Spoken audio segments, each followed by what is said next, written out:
Vamos abrir as nossas Bíblias. Vamos à palavra de Deus hoje, então. Vamos abrir as nossas Bíblias em Mateus, capítulo 8. Evangelho de Mateus, é o primeiro livro do Evangelho,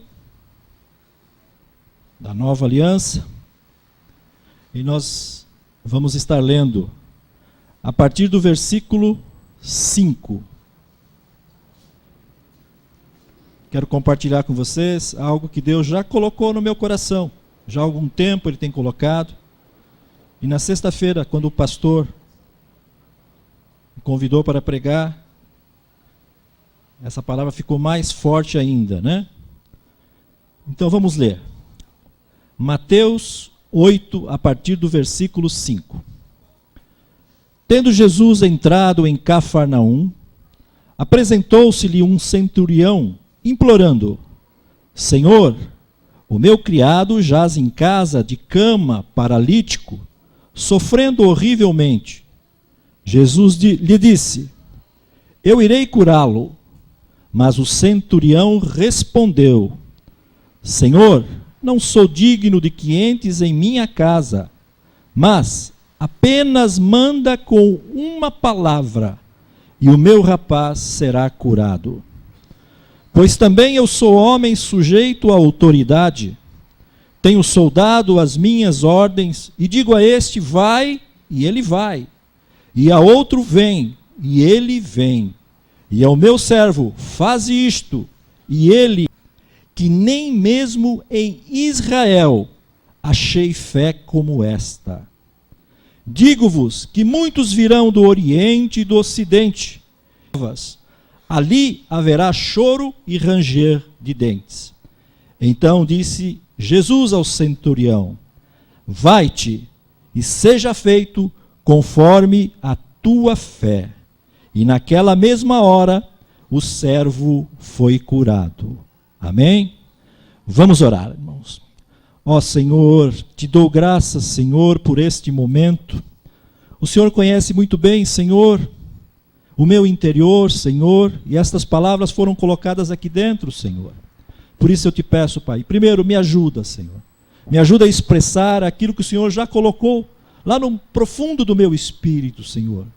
Que eu possa, Senhor, passar aos meus irmãos, que aqui estão, as minhas irmãs, e a todos aqueles que assistirão pela internet, Pai, estas verdades poderosas, Senhor. Ah, Senhor, obrigado, Pai. Eu quero te agradecer desde já. Assim eu oro, Senhor, para que essas verdades sejam vivificadas, Senhor, no nosso espírito. Em nome de Jesus, amém. Graças a Deus, Senhor. Então nós estamos aqui diante de um encontro de Jesus, né? Como vários encontros Jesus teve ao longo de sua passagem neste período. E o que mais surpreende aqui não é propriamente dito a solicitação desse centurião, né? E sim a resposta que ele deu a Jesus, quando confirmou que ele iria curar aquele seu criado. O mais importante aqui, irmãos, que eu quero destacar é o seguinte: é justamente o entendimento, a expressão que esse centurião deu na resposta a Jesus. Quando ele fala o seguinte, né? Quando ele diz a Jesus a partir do versículo 8, quando Jesus diz no 7, eu irei curá-lo. Aí o centurião responde a Jesus: Senhor, não sou digno de que entres em minha casa, mas, olha o detalhe, apenas mande com uma palavra, irmãos, né? Olha a expressão que ele usa, uma palavra, né? Com certeza, né? Isso já surpreendeu a Jesus. Ele estava pedindo a Jesus uma palavra. E por outro lado, na sequência, ele diz assim, olha: pois também eu sou homem sujeito à autoridade. Ou seja, esse centurião romano, né? Ele tinha sob a sua autoridade 100 soldados da guarda de Roma. E ele, através dessa autoridade, é como ele diz aqui, ele mandava um vir e ele vinha, mandava um para ir, ele ia também, né? Ou seja, ele obedecia a sua ordem, né? mas ele viu em Jesus, né, algo que veio ali e mostrou a ele uma autoridade superior. Então aqui eu vejo o seguinte, nessa declaração exatamente, né, ou seja, o reconhecimento. Naquele instante ele já reconhecia que havia uma autoridade sobre Jesus, né, que não precisava nem, olha, ele diz aqui, ó, você não precisa nem ir até lá, Senhor, né, basta mandar uma palavra, né. Olha o poder, né, o poder da palavra que viria através de Jesus. E Jesus conclui, né, nesse instante ele conclui, dizendo o seguinte: digo-vos que virão do Oriente e do Ocidente e tomarão lugares à mesa com Abraão e Isaque no reino dos céus. Aqui ele já está antecipando, né, a fé que seria estendida, né, a salvação que seria estendida aos gentios que somos nós, né, que creriam, né, teriam uma fé para crer na autoridade de Jesus. Ao passo que os filhos do reino serão lançados para fora nas trevas, ali haverá ranger, choro e ranger de dentes. Então disse Jesus ao centurião: vai-te e seja feito conforme a tua fé. Outra declaração de Jesus, ou seja, na maior parte dos milagres que Jesus finalizava, ele declarava essa palavra, conforme a tua fé. Ou seja, uma individualidade, é uma fé individual. Ou seja, a fé que nós temos que buscar é justamente uma fé que não dependa do pastor, não dependa do apóstolo, mas dependa individualmente de cada um, né? A Bíblia diz que o justo viverá pela sua fé. Ou seja, a nossa vida tem que ser pautada por uma fé individual, irmãos, né? Nós temos que buscar cada dia mais esta fé. A nossa vida ela vai ter que ser conduzida, guiada por esta fé. Amém? Diante disso, irmãos, desta palavra maravilhosa aqui, que Jesus se aproveita para mostrar a importância desta fé, uma fé individual, uma fé que entendia a autoridade dele, o nome de Jesus, uma fé que mostrava a realidade, né, da palavra de Deus, né? Então eu quero trabalhar com vocês hoje, nesta noite, irmãos, justamente sobre fé. Vamos falar a respeito da fé que pode nos levar a ser admirados, a surpreender Jesus. Amém? Então vamos trabalhar em cima desta palavra, dando destaque para a fé. Primeira coisa que eu quero trabalhar com vocês, irmãos. A Bíblia nos diz o que é a fé bíblica, né? Qual a realidade da fé bíblica? Para isso nós vamos abrir primeiro lá em Hebreus, capítulo 11, irmãos. Abra sua Bíblia, Hebreus, capítulo 11. Carta aos Hebreus, no capítulo 11. Diz assim a palavra de Deus, versículo 1. Vamos ler até o 3. Ora, a fé é a certeza das coisas que se esperam, a convicção de fatos que se não veem. Pois pela fé os antigos obtiveram bom testemunho. Pois pela fé entendemos que foi o universo formado pela palavra de Deus, de maneira que o visível veio a existir das coisas que não aparecem. Irmãos, a fé não é movida pelos nossos sentimentos, por aquilo que nós sentimos em determinado instante, não é movido pelas nossas emoções, né?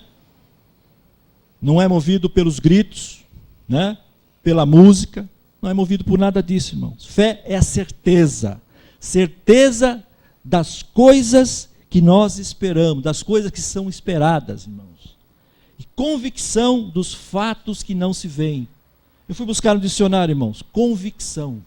Convicção, um dos sinônimos dessa palavra convicção é ato ou efeito de convencer, irmãos. Ou seja, é um convencimento, né? Mais à frente nós vamos ver essa parte de convencimento, que eu quero colocar justamente para mostrar essa expressão convicção. Convicção de fatos que não se vê, irmãos, né? Deus ele vai colocando no nosso íntimo, lá no nosso espírito, uma convicção, né? Ou seja, ele vai convicção daquilo que nós não vimos, né? Nós não estávamos lá em Gênesis, quando o mundo foi criado, né? Quando o universo foi criado, mas hoje nós estamos convictos. Ou seja, a fé nos leva, foi um convencimento da parte, o próprio Deus nos convenceu que aquilo realmente é verdadeiro, irmãos, né? E tantas outras coisas que a Bíblia vai nos relatando, né? Que antes, quando a gente não conhecia, quando a gente não tinha essa convicção, a Bíblia para nós, como é para muitas pessoas, ela é simplesmente informações. Ou seja, não preenche, né? Aquilo que as pessoas, muitas vezes são coisas fictícias, as pessoas falam muito disso, são fictícias, mas para nós não, irmãos, que somos convencidos, né? Ou seja, há um convencimento, ou seja, é convicto, nós somos convictos, porque nós fomos convencidos, irmãos. Mais à frente eu vou mostrar para vocês. E aquilo da palavra, né, que eu falei para vocês, né, agora há pouco. No versículo 3 desse mesmo capítulo, nós encontramos, pela fé, entendemos que foi o universo formado pela palavra de Deus, né? Quando o centurião fala, manda apenas uma palavra, né? Olha o poder da palavra de Deus, irmão, né? O universo foi criado pela palavra, né? Lá em Gênesis, né? Quando nós abrimos Gênesis 1, você vai ver lá. Haja luz e houve luz, né? Haja luminares. Ou seja, tudo foi criado pelo poder da palavra de Deus. Então aquela expressão do centurião, naquele encontro com Jesus, ou seja, quando Jesus ele fala, apenas uma palavra é o suficiente para que o meu criado seja curado. Aqui ele já estava, né? Ou seja, ele expressou aquilo e Jesus trouxe, né? Olha o entendimento que ele está tendo, né? Que muitos aqui não têm, mas ele está passando esse entendimento. Uma fé extrapola, né? Algo que surpreendeu realmente Jesus de forma agradável e que hoje, infelizmente, né, está sendo deturpada, né? Levando as pessoas a crerem em coisas inanimadas, a crerem em homens, né, em absurdos, quando o centro da fé não é aquilo, não é isso. Amém? Então, a primeira coisa que nós entendemos através da fé bíblica, ela não depende daquilo que você possa ver. Você não precisa ver para crer, mas simplesmente você precisa ter a certeza das coisas que se esperam e convicção dos fatos que não se veem, irmãos. Outra coisa que eu quero que vocês abram comigo, João 20, Evangelho de João,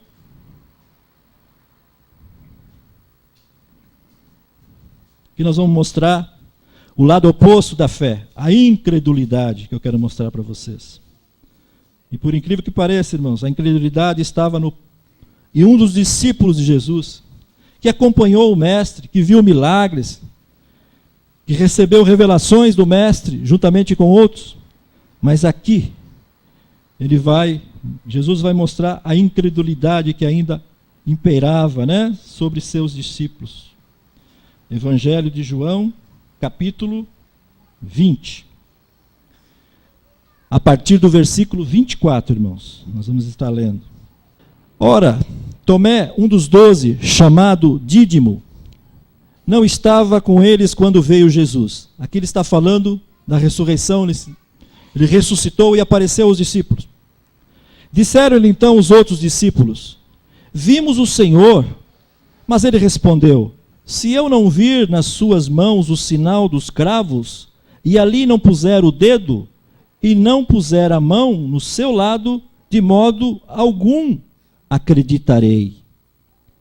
Passados 8 dias, estavam outra vez ali reunidos os seus discípulos.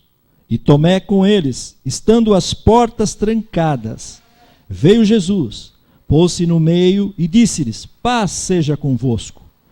E logo disse a Tomé, põe aqui o dedo e vê as minhas mãos. Chega também a mão e põe-na do meu lado. Não sejas incrédulo, mas crente. Disse-lhe Jesus: por que me viste? Creste? Bem-aventurados os que não viram e creram. Amém, irmãos? Olha que coisa maravilhosa, né? Jesus está aproveitando esse momento para dar uma lição a todos, né? A fé não é pelo... Você precisa ver para crer. E Tomé demonstra aqui uma incredulidade, né? E quantos, né? Quantos ainda hoje precisam ver para crer, né? Precisam palpar alguma coisa para crer. Precisam levar para sua casa alguma coisa para crer, né? Sendo que nós temos o quê? A palavra de Deus, né? A palavra de Deus já registrada aqui, né? A palavra de Deus que ela vai nos alimentar na nossa fé. Amém? Então a incredulidade de Tomé é revelada aqui. Revela que não há necessidade de ver, né? E sim, a palavra de Deus é que vai ser, né? Que vai ser incrementada aqui no nosso íntimo, tá bom? Outra coisa que eu quero mostrar para vocês agora. Qual é o foco? Nós vimos o que é a fé bíblica. Agora nós vamos ver qual é o foco principal da nossa fé atual. Vamos lá para Filipenses 1:27. Diz assim a palavra de Deus: a unidade cristã na luta. Vivei acima de tudo por modo digno. O apóstolo Paulo aqui falando aos Filipos, da igreja de Filipos. Vivei acima de tudo por modo digno do evangelho de Cristo, para que eu indo ver-vos, ou estando ausente, ouça no tocante a vós, outros, que estáis firmes em um só espírito, como uma só alma, lutando juntos pela fé evangélica. Irmãos, essa declaração do apóstolo Paulo à igreja de Filipos nos mostra que onde está centrada a nossa fé? No evangelho. Nós temos que lutar por esta fé, nós temos que nos unir nesta fé, assim como nós fazemos aqui no Cressomente, né? Ou seja, crendo naquilo, tendo a mesma unidade, ou seja, unidos numa fé, crendo na restauração, crendo na justificação, crendo na salvação, né? Crendo simplesmente, né, no Evangelho. Ou seja, a lei foi escrita para os hebreus, para o povo de Israel. Mas nós hoje estamos focados aonde? Na fé evangélica, do Evangelho. Vamos para outra passagem. João 3,16, uma passagem muito conhecida de vocês, que eu quero focar agora. Nós falamos do Evangelho, agora eu quero mostrar o centro do Evangelho. Nossa fé evangélica. Mas qual o centro dessa fé? João 3,16. É uma passagem muito lida entre nós. João 3,16. Vai falar na missão do Filho, irmãos. João 3,16 diz assim: porque Deus amou o mundo de tal maneira. Deus amou, né? Houve um amor de Deus de tal maneira que Ele deu, né, o seu único filho, filho unigênito. Por que Deus? Para que Deus o filho unigênito? Para que todo que nele crer não pereça, não se estrague, não se perca, mas tenha a vida eterna, irmãos. Porquanto Deus enviou o seu Filho ao mundo, não para que julgasse o mundo, mas para que o mundo fosse salvo por ele. Quem nele crê não é julgado ou condenado. O que não crê já está julgado ou condenado, porquanto não crê no nome do Filho unigênito do Filho de Deus, que é Jesus, irmãos. Ou seja, Deus mostra aqui, né, o centro do Evangelho para nós, né? Por que Jesus veio ao mundo? Por que Ele veio aqui, né? Se fez carne, passou pela cruz, pelo todo aquele sofrimento, deixou a sua glória, porque Deus tinha um propósito, né? Deus tinha um propósito principal, né? Não o propósito de de trazer uma cura, propósito de prosperar, trazer a prosperidade. É bom ser próspero, né? Mas não é essa a finalidade. O principal, né? O centro do Evangelho é que Jesus veio ao mundo para nos dar a eternidade, né? Devolver à raça humana a imortalidade que foi perdida lá em Gênesis 3, quando o primeiro homem, Adão, desobedece, né, e recebe a condenação de Deus pela sua desobediência. A Bíblia diz que por um homem, Adão, entrou o pecado no mundo, e pelo pecado a morte. Assim que todos morreram, né? Ou seja, o pecado se estendeu a todos aqueles que vieram após Adão. Por isso que ele diz aqui que quem crer nele não será julgado ou condenado, mas quem não crer já está condenado. Ou seja, nós já nascemos debaixo desse pecado, desse sistema, né? O ser humano já corrompido, né? Já depositado dentro dele, algo que corrompeu, afastou ele de Deus, ou seja, tirou a comunhão dele com Deus. Aquela comunhão que no início havia com Adão se perdeu. E toda a raça humana que nasceu, ela recebeu esse vírus, o vírus do pecado, um sistema maior que corrompeu o ser humano, que nos conduziu primeiro o corpo à morte, né? Ou seja, o corpo estava preparado para uma eternidade, mas esse corpo passa a morrer. O espírito, né? O nosso espírito que tinha comunhão com Deus. A Bíblia diz que na viração do dia Adão conversava com Deus, ou seja, ouvia a voz de Deus, passou a não ouvir mais. O espírito se apagou, né? Uma luz lá no fundo se apagou e nós perdemos a nossa comunhão com Deus. E por fim a nossa alma, né? Uma alma doentia, com sentimentos que nos colocam em situações adversas durante o dia mesmo, né? Você amanhece com alegria, de repente passa alguma situação, né? Na família, em algum negócio, e a sua alegria já passa a ser tristeza. Ou seja, uma alma, um sentimento, né? A mente nossa corrompida também, vários pensamentos, né? Ou seja, nós passamos a fazer parte desse sistema. E por isso, né, que Deus amou o mundo e mandou o seu Filho, para que nós fôssemos, ou seja, costumo dizer o seguinte, reprogramados, né? Ou seja, nós somos programados para fazer aquilo que desagrada a Deus. Mas quando você crê nele, né, nós vamos ver mais à frente. Ou seja, Deus faz uma reprogramação, né? Ou seja, nós continuamos no corpo pecador. Ou seja, aqui a nossa alma doentia, um corpo ainda do pecado. Mas lá no nosso espírito vai acontecer o maior milagre de Deus. Ou seja, vai acender aquela luz que a gente não conseguia ainda ter comunhão, não conseguia entender, né? E vamos passar a entender. Amém? Vamos então agora para o centro do Evangelho. Vamos para Hebreus, capítulo 1 de Hebreus. Vamos voltar lá em Hebreus. Estou falando do foco da nossa fé atual, certo? Então vamos lá. Hebreus capítulo 1, a partir do versículo 1. Vou estar lendo até o 3. Havendo Deus outrora falado muitas vezes e de muitas maneiras aos pais pelos profetas, nestes últimos dias nos falou pelo Filho, a quem constituiu o herdeiro de todas as coisas, pelo qual também fez o universo. Ele que é o resplendor da glória e a expressão exata do seu ser, sustentando todas as coisas, olha a palavra, pela palavra do seu poder.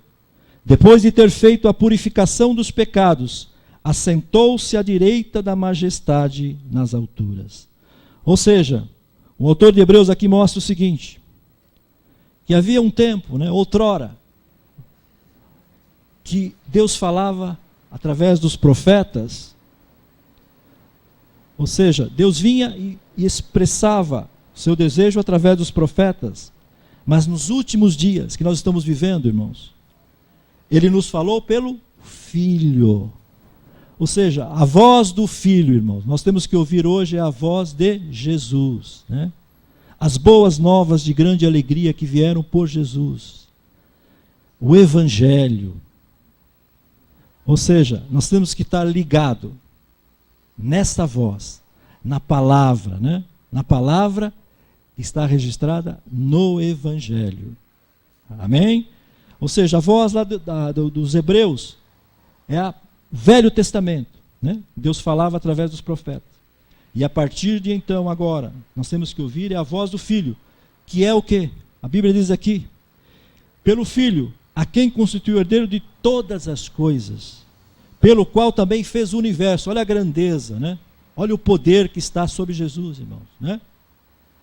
Pelo qual constituiu herdeiro de todas as coisas, e pelo qual fez o universo. Ele estava lá, né? Quando o universo foi criado. Ele estava lá quando o homem, né, foi criado. Quando tudo foi criado, irmãos. Ele que é o resplendor, né? Ele é aquilo que resplandece da glória, né? O resplendor da glória é a expressão exata do seu ser, ou seja, do ser de Deus. Quem olha para Jesus, vê Deus, né? Vê o amor de Deus, né? Vê o que Deus realmente demonstra está em Jesus. Então, cada vez mais nós precisamos o quê? E seja revelado a grandeza de Jesus na nossa vida, né? Que a gente possa conhecer cada vez mais Jesus. Aí nós vamos entender a autoridade que há nesse nome. A autoridade que há por detrás das palavras que Jesus nos deixou, né? Quando Ele esteve no nosso meio e depois quando Ele revelou aos apóstolos o que está escrito nas cartas, né? As cartas de Paulo, nas cartas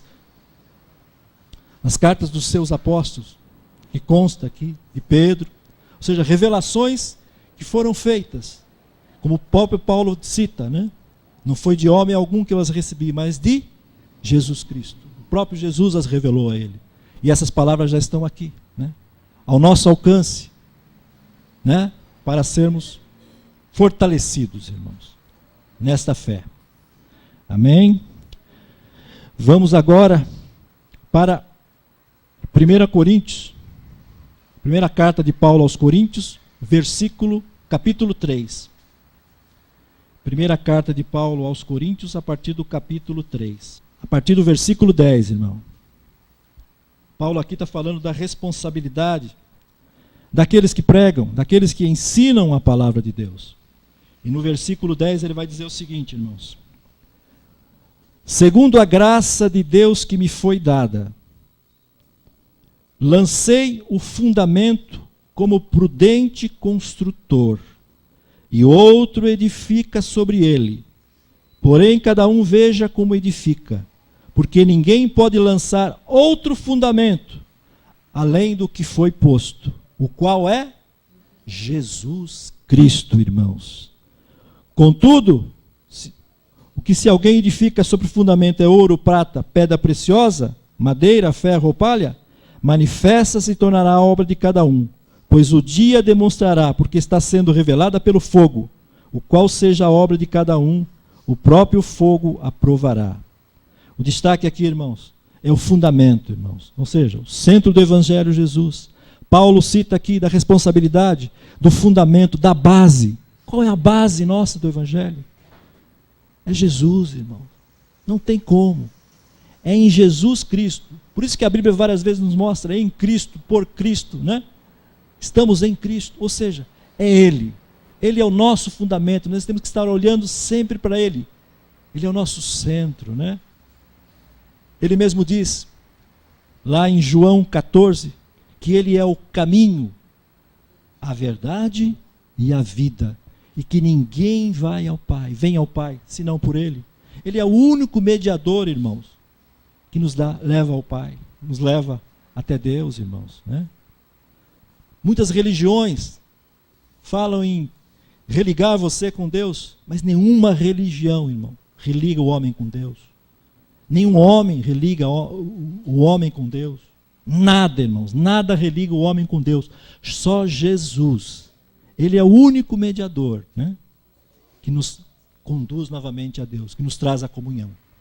E isso vem pela fé. Ele é o fundamento, não podemos esquecer disso. Nós estamos olhando para Jesus. Amém?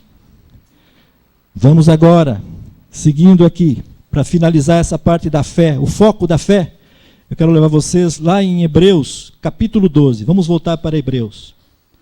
Capítulo 12. A partir do versículo, vou ler o versículo 1 e o 2 apenas.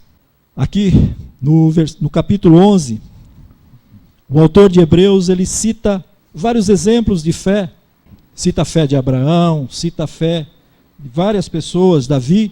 E por fim, ele vai falar, no capítulo 12, da fé mais importante, né? É um período de transição. Estava mostrando ao povo judeu que haveria uma transição, que essa fé agora estaria direcionada para uma única pessoa. Um único ser. Então ele diz aqui, portanto, também nós, visto que temos de rodear-nos de tão grande nuvem de testemunhas, desembaraçando-nos de todo o peso e do pecado que tenazmente nos assedia, corramos com perseverança a carreira que nos está proposta, olhando firmemente para o autor e consumador da fé, que é Jesus Cristo, o qual, em troca da alegria que lhe estava proposta, suportou a cruz, não fazendo caso da ignomia, e está assentado à destra do trono de Deus. Ou seja, Jesus, como centro, né, ele também é o autor e consumador da nossa fé. Né? Foi para isso que ele veio a esse mundo, irmãos. Né? Para essa missão, uma missão de redentor, de salvador, uma missão de trazer para nós essa eternidade. Foi para isso que ele veio ao mundo. Né? Então, quando você olha para Jesus, você está vendo quem? Aquele que foi o autor, né? E o consumador. Ele consumou ali na cruz. Né? Quando ele diz está consumado, a obra foi consumada. Né? Ali ele consumou. Morreu na cruz. E ao terceiro dia ressuscitou. Ou seja, ele consumou. Autor e consumador. A nossa fé está firmemente nele, irmãos. Amém? Vamos agora para, eu coloquei aqui como estágios da fé. Ou seja, você tem a fé atual, mostrando para vocês na Bíblia, agora estágios. Ou seja, são aprendizados que nós vamos ter com a fé. Primeiro eu quero que vocês abram em Efésios 2, a partir do versículo 4. Uma passagem também muito conhecida nossa aqui, muito lida no nosso meio, que nós vamos estar lendo também agora. Efésios, carta de Paulo aos Efésios, a partir do versículo 2, versículo 4. Onde Paulo vai falar salvação pela graça, irmãos. Olha que interessante, a fé vai ser colocada aqui também. Mas Deus, sendo rico em misericórdia, por causa do grande amor com que nos amou, falando do amor de Deus novamente, estando nós mortos em nossos delitos, nos deu vida juntamente com Cristo. Pela graça sois salvos, e juntamente com Ele nos ressuscitou, e nos fez assentar nos lugares celestiais em Cristo Jesus. Olha a palavra, olha a fé que tem que entrar aqui. Conjuntamente com Ele nos ressuscitou e nos fez assentar. Irmão, nós já estamos ressuscitados e assentados com eles, irmãos. Para mostrar nos séculos vindouros a suprema riqueza da sua graça, em bondade para conosco em Cristo Jesus. Agora vem o destaque dessa passagem. Porque pela graça sois salvos, mediante a fé, irmãos. E isto não vem de vós, é um dom de Deus, irmãos. Não de obras, para que ninguém se glorie. Aqui, Paulo coloca aos Efésios que a graça, né?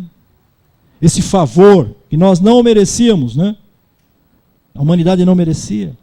que estava distante de Deus, vem por esse favor imerecido, que é a graça de Deus, né? E como que ela vem? Mediante a fé. Não há nada que nós possamos fazer. O ser humano não tem condições de fazer obra nenhuma que possa chegar a Deus para que nós mereçamos, né, a salvação. Ela vem pela graça e pela fé. E até a fé, irmãos, ele está dizendo aqui, mediante a fé. Vamos ler aqui novamente. Porque pela graça sois salvos mediante a fé. E isto não vem de vós. Olha, não vem de nós. É uma fé que é um dom de Deus, ou seja, é um presente de Deus para nós. Ou seja, naquele momento que você crê em Jesus, né? Você está crendo em Jesus, você ouviu aquela palavra, você passa a crer em Jesus, uma fé foi injetada. É a primeira fé que foi injetada em você. Uma fé que vem de onde? Vem de Deus. Olha a graça, olha a misericórdia, né? Até isso, irmãos. Nós não produzimos essa fé foi produzida. Foi Deus que produziu em nós essa fé para crermos. Amém? Vamos correr, irmãos. Então a fé inicial para a salvação é um presente de Deus, independe de qualquer obra que possamos fazer. Vamos lá para João. João 1.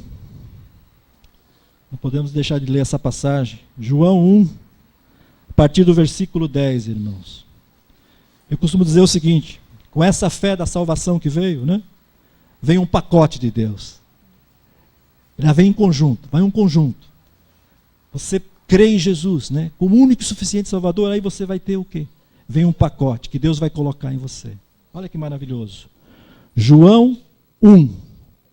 João 1, Evangelho de João, a partir do versículo 10. Nós vamos ler.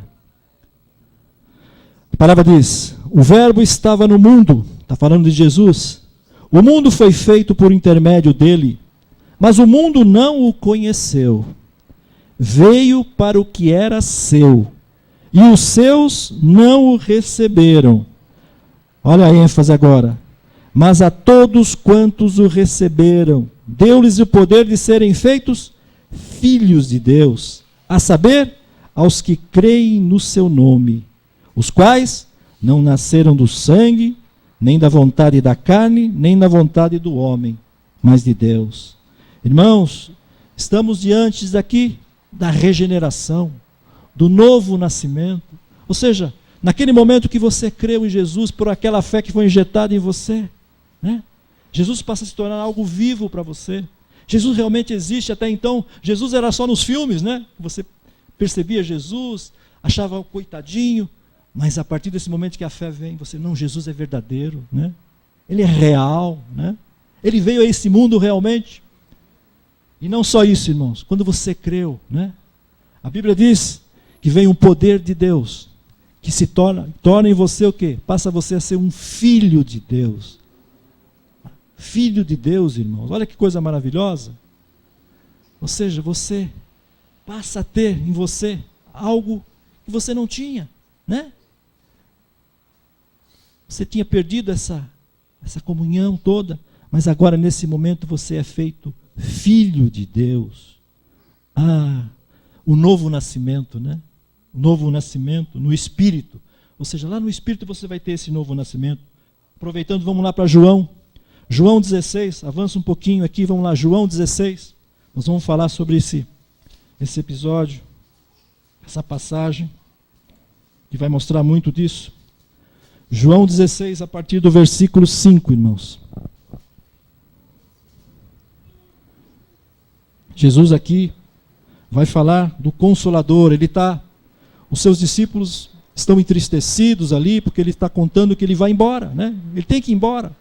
Ou seja, ele vai ser morto, vai ser crucificado, vai deixar a presença dos discípulos.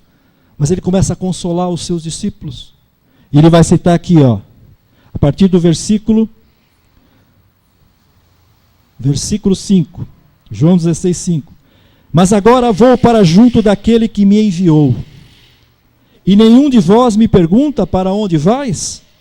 Pelo contrário, porque vos tenho dito estas coisas, a tristeza encheu o vosso coração. Eles estavam tristes, porque o mestre, né? Jesus ia, o mestre que fez tantos milagres, né? Que ressuscitou Lázaro, um poder, né? Poder divino realmente, ia embora. Eles não entendiam isso. Mas Jesus explicou para eles que isso era necessário. E ele vai dizer a partir do versículo 6, pelo contrário, porque vos tenho dito estas coisas, a tristeza encheu o vosso coração, mas eu vos digo a verdade, convém-vos que eu vá, porque se eu não for, o Consolador não virá para vós outros. Se porém eu for, eu vou-lo enviarei, e quando ele vier, convencerá o mundo do pecado, da justiça e do juízo. Do pecado porque não creem em mim, da justiça porque vou para o Pai, e não me vereis mais, e do juízo porque o príncipe desse mundo já está condenado ou julgado, irmãos. Ou seja, o que Jesus está mostrando aqui, irmãos? Nesse pacote, salvação, né? Filhos de Deus, né? A filiação, passamos a ser filhos, quando nós cremos do coração, né? Que Jesus é o nosso único, né? Único mediador, o Salvador, né? Da nossa vida. Vem com esse pacote. Ou seja, o Consolador, irmãos. Olha que milagre, eu considero o maior milagre. É se você receber. Ou seja, Deus passa a habitar dentro de cada um de nós que cremos, irmãos. Olha que coisa maravilhosa. O Consolador, né? O Espírito, né? Consolador. Cuja missão é nos consolar também, assim como ele consolou os apóstolos. É nos sustentar. É sustentar a nossa fé, irmãos. Ele nos sustenta, né? É como a salvação veio, mas Deus não nos deixa só. Ele sabe que se não tiver algo sobrenatural, nós somos capazes de não segurar essa salvação. O homem é falho, nós somos falhos ainda, né, irmãos? Mas tem o Consolador. Ele vai sustentar a salvação. Ele traz a salvação para nós pela fé. E depois ele sustenta, né? Ele vai nos fortalecendo através do Consolador. Naqueles momentos em que a nossa alma, né, quer nos abater, as aflições da vida que cada um passa, né, irmão? Porque o Evangelho não são benesses, mas sim aflições muitas vezes que nós passamos.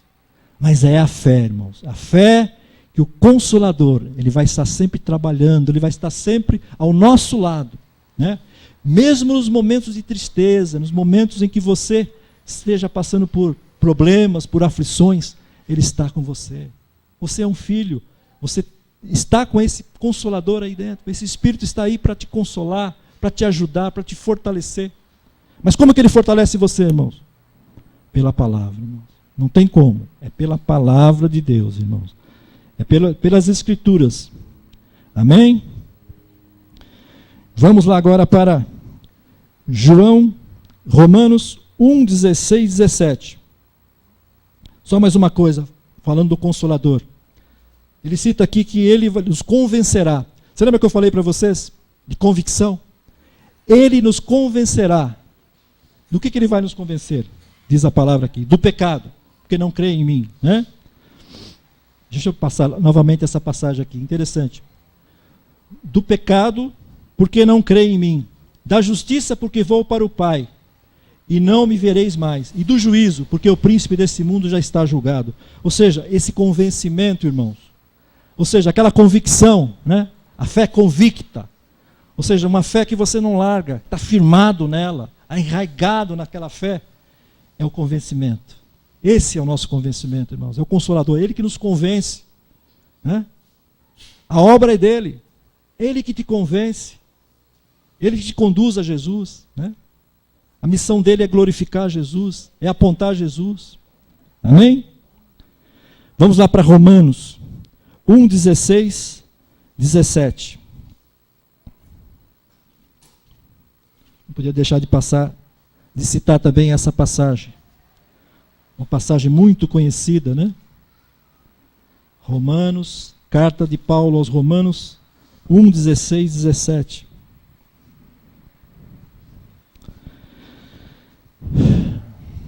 Eu já até citei para vocês uma parte dela. É a justiça pela fé em Cristo Jesus. Paulo diz assim: pois não me envergonho do Evangelho, irmãos. Por que você não se envergonha do Evangelho? Paulo diz: porque ele é o poder de Deus para a salvação de todo aquele que crê, primeiro do judeu e também do grego, visto que a justiça de Deus se revela no Evangelho, de fé em fé, como está escrito, o justo viverá pela fé, pela sua fé. Então a nossa vida, a partir do momento que nós recebemos, né, salvação, somos salvos, passamos a ser filhos, né, pela fé, regenerados, né, o Espírito nasceu de novo, o Espírito de Deus habita, né, em nós, ou seja, a nossa fé ela vai sendo progressiva, irmãos. A primeira fé que nós recebemos é uma fé para a salvação, que procede de Deus, que é um dom de Deus, que é o presente de Deus para nós. Mas aí nós precisamos crescer nessa fé, tem que haver um crescimento. E quem é o responsável para esse crescimento? É o Consolador, é o Espírito da verdade que vai estar dentro de nós. Ele é o responsável, ele é que vai dar o crescimento, né? Ele é que vai produzir esse crescimento em nós. Mas para isso, nós precisamos estar ligados aonde? Na palavra de Deus. Amém? Glória a Deus, irmãos. Vamos para Romanos. Então, em Romanos, volta para Romanos 12, 3. Mais um aprendizado da fé bíblica. Romanos 12, do versículo 3, irmãos. Só um versículo. Paulo está escrevendo aqui a respeito dos dons, né? Das dádivas de Deus espirituais. Porque pela graça que me foi dada, digo a cada um dentre vós, que não pense de si mesmo além do que convém. Antes, pense com moderação, segundo a medida de fé que Deus repartiu a cada um. Ou seja, irmãos, a fé que é nos dada por Deus, ela tem uma medida, ela tem um nível, né? Cada um tem a sua medida, né? Paulo, quando está se referindo aos dons, né, ele está falando justamente isso. Não se vanglorie você, se você é melhor que o seu irmão, que o outro, mas pense moderadamente, com equilíbrio. Porque a fé que você tem foi repartida, é Deus que te deu, né? Então o crescimento, é Ele que vai dar também. Mas há um crescimento, ou seja, vai sendo de fé em fé, né? É cada revelação que você vai tendo, né? Dos feitos, daquilo que a palavra de Deus vai te mostrando, você vai crescendo naquela fé. Aquilo vai se tornando algo interiorizando dentro de você, ou seja, vivificando no seu espírito. Aquilo que estava na mente, que era algo que estava decorado, hoje está aqui dentro de você. É algo que explode aqui dentro de você, você se alegra com isso. Você vive por aquilo que você crê. Amém? Glória a Deus, irmãos. E por fim vamos falar agora da despertando e crescendo na fé. Não podíamos deixar. Como é que a gente vai despertar e crescer na fé?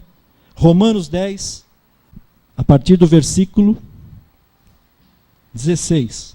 Paulo está escrevendo aqui, em Romanos, falando a respeito de Israel, que não pôde alegar falta de oportunidade, né? Como muitos também não podem alegar faltas de oportunidade.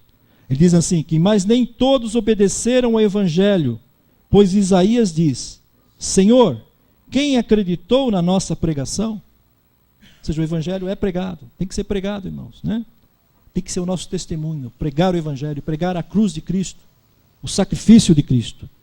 Aí ele vem dizer que a fé, e assim, a fé vem pela pregação, ou pelo ouvir, e a pregação, o ouvir pela palavra de Cristo, irmãos.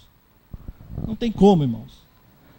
A palavra de Deus, a palavra de Cristo, é o nosso despertador. É Ele que vai despertar essa fé. Essa medida de fé que foi colocada. Inicialmente a fé para a salvação, né? Mas ela vai agir à medida que essa palavra, né, for ouvida, for lida. Por isso que nós temos que ter um tempo com a palavra, né? Quando você está lendo a palavra, você está ouvindo o Evangelho, principalmente. Ouvindo quem? A voz do Filho, irmãos. Está aqui. E aí o Espírito pode trabalhar, o Consolador, né? Ele pode fazer com que você cresça na fé. De fé em fé. Pela palavra. Pregando a palavra, ouvindo a palavra, lendo a palavra, irmãos. Não podemos nos distanciar da palavra. A palavra era nosso alimento, né?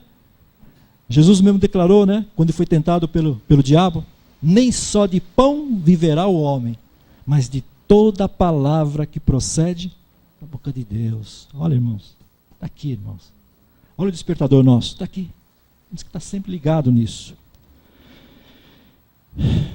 Vamos também agora para 1 Coríntios, primeira carta de Paulo aos Coríntios, para falar mais um pouco dessa fé, desse crescimento da fé. O apóstolo Paulo, capítulo 3, irmãos. Capítulo 3 de 1 Coríntios. Paulo está falando aqui das dissensões que estavam ocorrendo na igreja de Corinto, que cada um tinha o seu preferido, né? Uns preferiam Apolo, outros preferiam Paulo. Estava vendo aquelas brigas, por causa de uns gostavam mais daquele do que do outro, né? Ou seja, algo que demonstrava justamente que eles estavam ainda na carne, né? Aí Paulo vai dizer aqui, ó, ele está dizendo aqui, eu, irmãos, 1 Coríntios 3, né?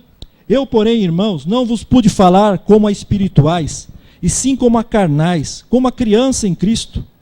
Leite vos dei de beber e não vos dei alimento sólido, porque ainda não podíeis suportá-lo. Nem ainda agora podeis, porque ainda sois carnais. Porquanto, havendo entre vós ciúmes, contendas, não é assim que sois carnais e andais segundo o homem? Quando, pois, alguém diz, eu sou de Paulo, e o outro, eu de Apolo, não é evidente que andais segundo os homens? Quem é Apolo? E quem é Paulo? Servos por meio de quem crestes, e isto conforme o Senhor concedeu a cada um, irmãos. Aí ele fala, eu plantei, Apolo regou, mas quem que dá o crescimento, irmãos? É Deus, irmãos. Ou seja, a palavra de Deus, ela é plantada, né? O fundamento, ele é plantado. Paulo plantava o fundamento, que é Cristo. Aí vinha outro, que cita Apolo, que regava, né? Ou seja, nenhum dos dois tem a primazia. A obra quem realiza é Deus. Ele é que dá o crescimento, né? Aquela fé, né? Estava pequenininha. À medida que você vai ouvindo, que vai sendo semeado em você essa palavra, que vai entrando e vai sendo vivificada aqui dentro de você. Ou seja, o crescimento é dado. Aí Deus revela, né? O Espírito de Deus revela aquela palavra no seu interior, no mais profundo do seu ser. E aquilo se torna uma luz que você não tinha. Se torna um guia para a sua vida, né? Aquilo começa a florar e você vê caminhos que você não via, em situações da sua vida, né? A voz de Deus sendo ouvida, irmãos, né? A voz do Evangelho, do Filho. Amém? Glória a Deus. E por fim, para finalizar agora mesmo, irmãos, eu vou citar só pensei alguns resultados, né, da perseverança dessa fé, de você estar fundamentado, firmado, enraigado nessa fé que é Cristo Jesus, irmão. Tem alguns resultados que eu vou citar para vocês agora. Eu quero começar com segunda carta de Timóteo, segunda carta de Paulo a Timóteo, capítulo 4. Olha que maravilhoso os resultados, né? Pensei alguns apenas, irmão, mas tem muitos resultados que nós vamos alcançar a partir do momento que você é sustentado nessa fé, você se firma nessa fé, né? Não se desvia para um lado, para a esquerda, nem para a direita, mas a sua fé, o centro é Cristo. É ali que você segue. É a palavra, né? A palavra de Deus. Então, 2 Coríntios 4, a partir do versículo 5, nós vamos estar lendo. Paulo escreve a Timóteo para o zelo, fidelidade e zelo da pregação. Ele vai dizer, ó, tu, porém, sê sóbrio, Timóteo, em todas as coisas, suporta as aflições. Olha, suportamos as aflições. Temos que suportar as aflições, irmãos. Faz o trabalho de um evangelista, cumpre cabalmente o teu ministério. Quanto a mim, ele vai dizer, olha, estou sendo já oferecido por libação e o tempo da minha partida é chegado. Ou seja, Paulo já estava antevendo que a morte dele, ou seja, ele estaria partindo, né? Estaria indo para Cristo, com certeza, irmãos. Ele diz assim, olha, combati o bom combate. Olha o combate nosso. Combati o bom combate. Esse é o combate. Completei a minha carreira. Ganhei, guardei a fé, irmãos. Olha que coisa linda. Ele vai dizer, olha, já agora, ele guardou essa fé, firmou nessa fé. Já agora a coroa da justiça que me está guardada, a qual o Senhor, reto juiz, me dará naquele dia. E não somente a mim, olha, não somente a mim, mas também a todos quanto amam a sua vinda, irmãos. Jesus vai voltar, irmãos, né? Paulo está dizendo aqui, a carreira dele ele combateu. Nas aflições, nas injustiças que ele suportou, né? Os perigos de morte que ele enfrentou, né? No seu ministério. Paulo foi um dos que mais enfrentou, né? Lutas no seu ministério. Mas ele combateu. De que forma que ele combateu? Guardando a fé. Ele não se desgrudava dessa palavra. Ou seja, o centro dele era Cristo Jesus, irmãos, né? Então ele combateu, guardou essa fé. E o prêmio dele? A coroa da justiça ele recebeu. Assim como todos nós, irmãos. Mas guarde a fé. O mais importante é você guardar, né? Suporte as aflições. Aflições dessa vida, né? Cada um vai ter os seus problemas. Todos têm os seus problemas. Vão ter, né, as suas lutas na família, no trabalho, no nosso dia a dia, né? Com a nossa alma, com esse corpo ainda, que é o corpo da morte, né? Que quer satisfazer os seus desejos, né? Mas suportamos, irmão, pela fé em Cristo Jesus, irmãos. Mais um resultado, irmãos. Vamos lá para 1 João, primeira carta de João, capítulo 5. Resultado de você guardar, né, essa fé. Vamos lá para o final. 1 João. Estou chegando ao fim, irmãos. Sei que vocês devem estar cansados já, mas como eu falei para vocês, nós vamos ver a palavra. Vamos folhear a palavra, não tem como. Primeira carta de João, capítulo 5. Vamos ler a partir do versículo 1. Diz assim a palavra: todo aquele que crê que Jesus é o Cristo é nascido de Deus. Olha aí, irmão, nascido de Deus, você nasceu de Deus, irmãos. E todo aquele que ama ao que o gerou, também ama ao que dele é nascido. Aleluia, Senhor. Nisto conhecemos que amamos os filhos de Deus, quando amamos a Deus e praticamos os seus mandamentos. Porque este é o amor de Deus, que guardemos os seus mandamentos. Ora, os seus mandamentos não são penosos, irmãos, porque todo que é nascido de Deus vence o mundo. E esta é a vitória que vence o mundo, irmãos. Qual que é a vitória que vence o mundo? A nossa fé. É a sua fé, a sua fé, a sua fé, a sua fé, irmão. Guarde essa fé. Ou seja, permaneça nessa carreira, combatendo, um bom combate, irmão. Guardando a fé, suportando, né, as adversidades da vida. Porque no fim, irmãos, essa é a vitória que vence o mundo. Nós vencemos o mundo, irmãos, com a nossa fé, né? Combatemos pela nossa fé. É essa fé que dia após dia, né, ela vai crescendo, né? Ela vai sendo vivificada aqui dentro, através da palavra, irmão, sendo despertada. E por fim, última passagem para a gente encerrar, mais uma pinçadinha que eu peguei. Em João 17, irmãos, olha que coisa maravilhosa que vai acontecer. João 17, Evangelho de João, capítulo 17. Agora realmente estou encerrando, irmãos. Passar um pouquinho, hein? Não esperava que fosse passar. João 17, a partir do versículo 1, vamos ler. A oração sacerdotal de Jesus, né? Jesus está orando pelos seus discípulos.